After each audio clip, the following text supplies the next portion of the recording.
And now for something completely different.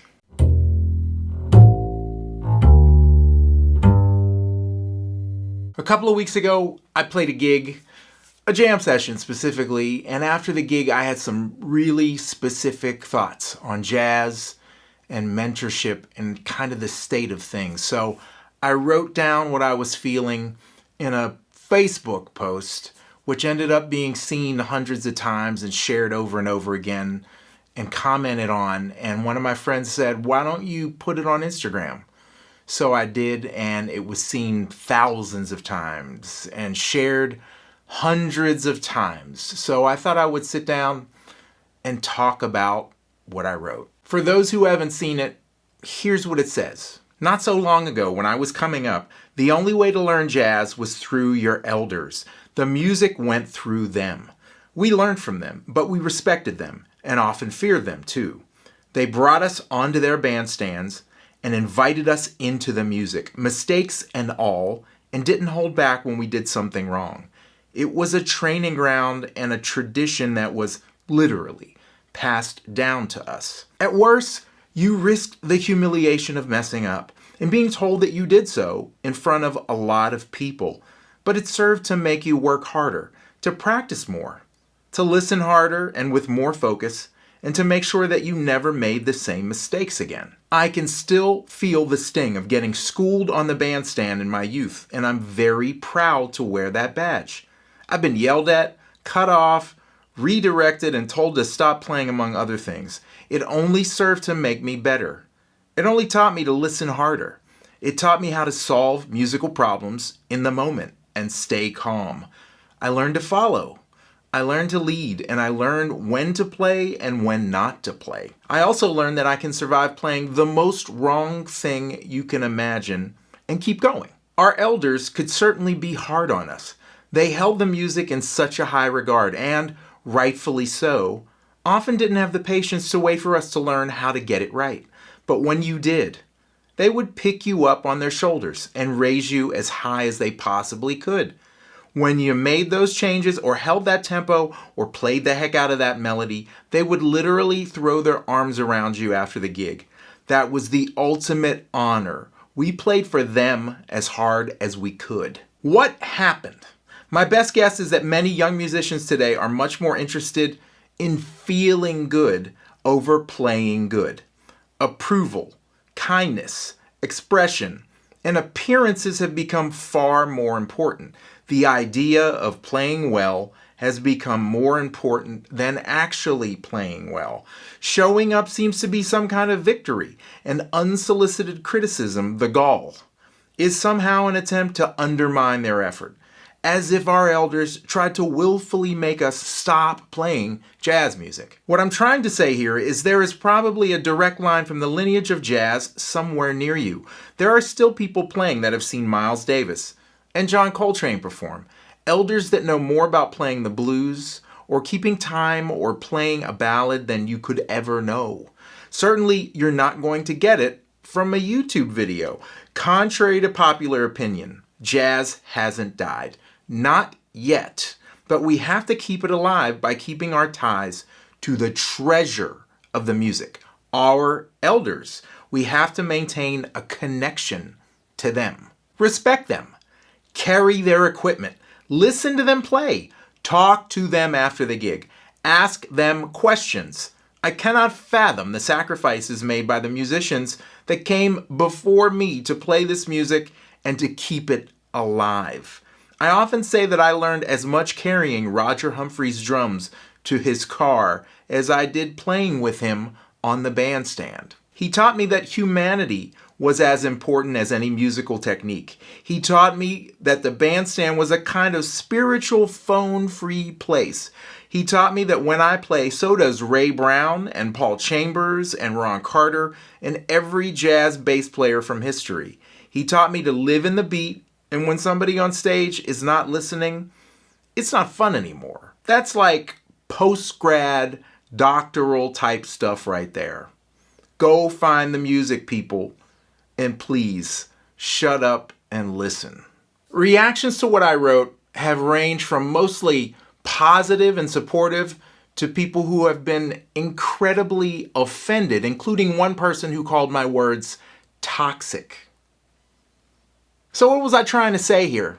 First of all, it's not that in my day we had it better than you. On the contrary, young musicians today have access to almost every piece of sheet music ever written, every piece of recorded music ever put out, right at your fingertips. There is more technology. There is more accessibility. There are more resources available for free than there ever have been in any point in history. But there is less connection than I've ever seen in my 51 years. People are more guarded than ever. Instead of calling someone on the phone, people will text you. Instead of checking in on someone to see how they're doing, they'll go to your Instagram and see what you've posted.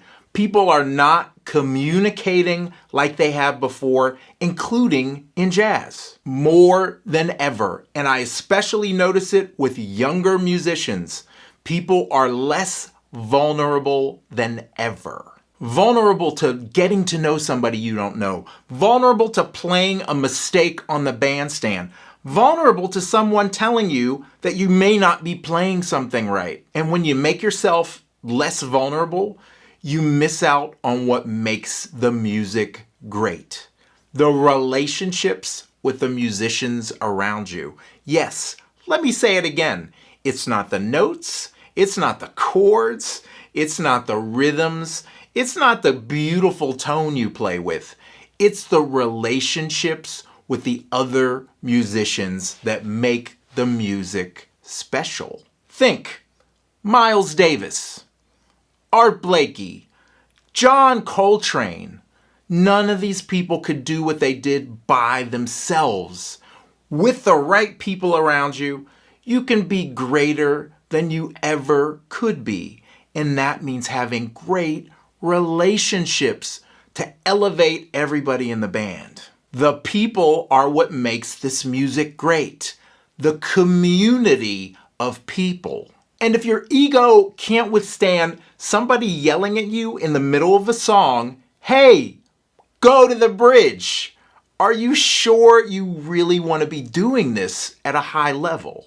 What am I hoping here? For my younger musicians, realize that you have a community around you that's ready to help you grow, to help you play this music better.